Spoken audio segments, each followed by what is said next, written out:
Hello and welcome to the JSA studio. I am your host, as always, Nathan, and today I'm coming at you with the next video in my Big Ten breakdown series. We're going team by team and reacting to the season that they each had. And we're continuing today with Wisconsin.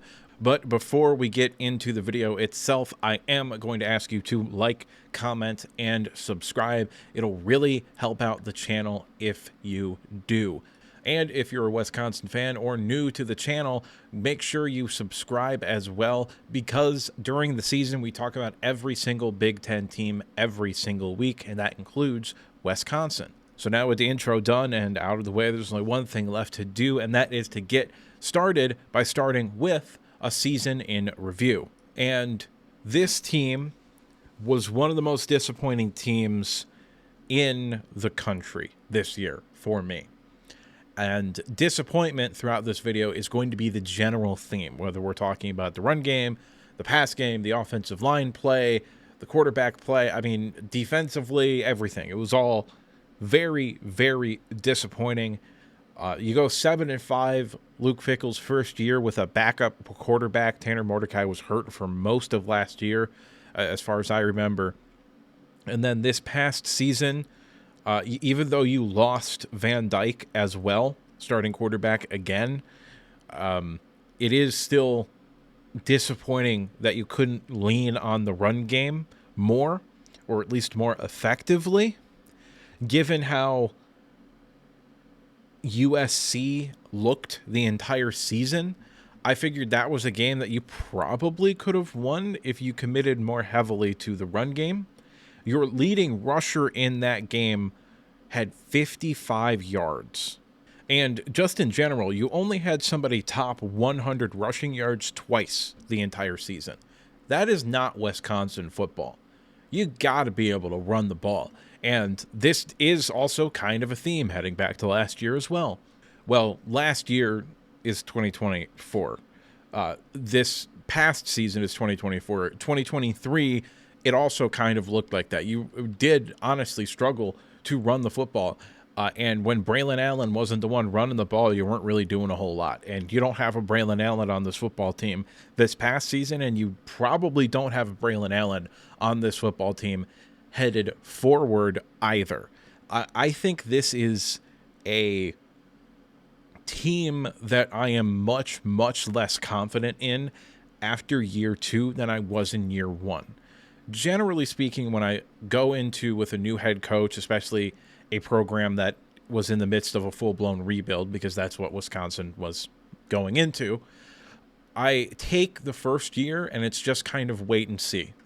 And he showed me a little bit. He showed me that even with a backup quarterback, he could still get the run game going. Luke Fickell, I'm talking about Luke Fickell. He could still get the run game going, and they still played competent defense. This year, you got the transfer quarterback, gets hurt, misses the whole season, and you can't get anything going because you don't have Braylon Allen in the backfield. Offensive line play was disappointing outside of Jack Nelson, who I think is a draftable prospect in the NFL. Probably early day 3, but I haven't particularly gotten to his film yet. All things considered, this season was just disappointing. I was hoping that you would be able to take that next step. And to be honest with you, through 7 games, it looked like you might have done it. I mean, starting 5-2 and then losing, especially in the way you lost to these teams. Like, your closest game was versus Oregon, where you lost by 3 points because Oregon had their hiccup game against you. But every other game was decided by at least 2 touchdowns. So you go 5-2, you're a win away from a bowl game. Okay, you lose to Penn State. I understand it. You get blown out by Iowa. Okay, rivalry game. Weird things happen. Barely lose to Oregon. Get blown out by Nebraska? Like, what happened to this team? And then you get blown out by Minnesota to end the year, and Minnesota's better than their record says, because they kind of had 2 bullshit losses. But I'll save that for the Minnesota review when we get to it. Nevertheless, this did feel like a program that maybe had an identity after year 1, but I'm really struggling to see it heading into year 2, and I do not have a whole lot of confidence in Luke Fickell. Now, obviously, the quarterback situation isn't great, so I'm willing to give him a little bit more leeway, but I'm not actually sure Luke Fickell is a good coach. It might have just been Cincinnati, because Cincinnati's been a consistently very, very good program for most of my lifetime. It started with Brian Kelly in the mid-2000s, and really since then, they've been a really, really consistent and really, really good program, including right now, even though they took a jump up in competition to the Big 12. So Luke Fickell probably didn't make Cincinnati. Cincinnati might have made Luke Fickell. Moving on to the grade, I gave it a D. The reason it's not an F- is because you did win 5 games. But this is not a program that I have a lot of confidence in going forward. And maybe Luke Fickell will prove me wrong. I hope he does. However, I just don't necessarily see a path. But we're going to get into what next year looks like right now. Now, before I get into what I actually want to talk about here, I do want to say, I think you guys had actually a pretty good transfer portal haul. I think you got a lot of interesting players, a lot of players who are going to come in and start and be contributors right away. I also think maybe a underrated acquisition in terms of like a national scale was Billy Edwards Jr. at quarterback. This is someone that's been successful at the Big Ten level, presumably with less of a supporting cast than what he's going to have at Wisconsin, because Maryland's offensive line was not particularly good. I do think Wisconsin, I do think your offensive line is going to be all right this year at a minimum, which is an upgrade over what Billy Edwards had at Maryland. You also got a couple of interesting defensive players at the cornerback position, as well as a wide receiver transfer from Idaho, Mark Hamper, who I think is a really nice player and could end up helping Billy Edwards a lot. Now that that sort of Jimmy's and Joe's is gone, I'm going to talk about some big picture type shit here. The question that I actually want to pose to you is Luke Fickell the guy? Because you fired Paul Chryst to get over the hump.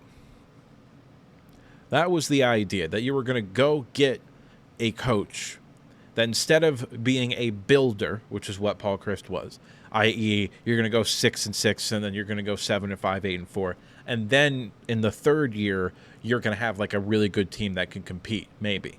The idea was, no, that's not good enough. We should be winning consistently like we were in the late 2000s, early 2010s. And the idea was Luke Fickell's fresh off of taking Cincinnati to the playoffs in a 4-team format. So he's going to come to Wisconsin where he's going to have more resources, hypothetically. I don't know if that's actually true or not. And a greater tradition of winning and competing for championships at the Power 5 level. However, that hasn't particularly happened in 2 years. If Luke Fickell had gone 5-7 year one, and then 7-5, I think this is a different conversation. But generally speaking, when you look at it, coaches who do well in year one and poor in year two typically don't figure it out consistently. Now, this year, if you can get a healthy Billy Edwards the whole season, the Big Ten is wide open. Like, I think Michigan's going to be good. We know Penn State's going to be good, and Ohio State's going to be Ohio State. Oregon is going to be Oregon. Outside of that, we don't know shit. Nebraska could take a step forward. They've got the talent at the quarterback position. Iowa could take a step forward. UCLA could take a step forward. Who knows what's happening with USC? Nobody's got any idea there. Hell, Rutgers might take a step forward. I have no idea. The Big Ten is wide open next year. Like, wide open. However, you did kind of get shafted by the schedule. You are the Florida of the Big Ten this season in terms of scheduling. You're not nearly as talented as Florida. Alabama in the non-conference, going to Alabama, have absolutely no idea why you would schedule Alabama. That's a horrible decision by the athletic director and the athletic department. Okay, just absolutely horrendous decision making. Then you play Michigan. You play Iowa every year. Ohio State, Oregon, a Washington team that I think is going to improve, an Indiana team that I don't think is going anywhere, an Illinois team that I don't think is going anywhere, and you end the year with Minnesota. That's a rough schedule. Like, what's the game you're confident going into that you're going to win in that schedule? It's probably Maryland, Miami, and Middle Tennessee, and that's it. And even Maryland, they've got this top 50 recruit at quarterback coming in. If he hits, if he ends up starting, that is. I don't know if he's going to or not, but I think he probably will and should start right away. So maybe if he hits, that's going to be a knockdown, drag it out type of game. And outside of that, I would lean towards you're probably not going to beat Michigan. You're probably not going to beat Ohio State. You're probably not going to beat Oregon. I wouldn't right now pick you to beat Indiana or Illinois. Illinois' got that quarterback coming back, Luke Altmaier. I think they've still got weapons on the outside at the wide receiver position, and as long as Bielema is their head coach, they're going to play defense. So I think that's a tough game. You might be staring down the barrel of like 4-8 or 5-7 again. Now, chances are a couple of these teams are not going to be nearly as good as I think they're going to be. So maybe that schedule becomes more manageable when the actual season happens. But this would be a different conversation if you didn't play Alabama in the non-conference. I have no idea why you would schedule tough, just in general. I don't know why anybody would schedule tough, especially with the 12-team playoff now. But I do have to wonder if these teams are as good as I think they are, potentially. Like, I think Washington's going to improve. I think Indiana is going to regress a little bit, but I still think they're in a better position right now than this program, Wisconsin. Illinois, I think, is going to be really good. I think Minnesota's a rivalry game. You never know if you can win that one or not, but you can always win that one. That's the flip side of the rivalry. Same thing with Iowa. You probably got to win both of those games to make a bowl game, as well as take care of business against Miami, Middle Tennessee, and Maryland. But that's only 5 wins even then. You'd have to potentially upset Washington or somebody else on this schedule. Illinois, Indiana, Michigan. You're probably not going to beat Ohio State or Oregon. I think that's just the reality of what those games are. But if Luke Fickell does end up going 4-8 or 5-7, can he survive that? I don't know what his buyout is, but fucking maybe not. Year 3 and you've only made one bowl game and it was your first year? I don't know, man. That is the conversation that I have when I'm thinking of Wisconsin football right now. And that's not the conversation I should be thinking of when I'm thinking of Wisconsin football. But that's just me, and what do I know? I'm just some asshole on the internet giving you his opinions. At this point, I'm going to ask you to like the video if you liked it, subscribe if you want to see more content like this, and if you disagreed with me at any point, or if you just have something to say, go ahead and drop a comment down in the comment section below. And now with the outro done and out of the way, there's only one thing left to say, and that's that I'll see you next time.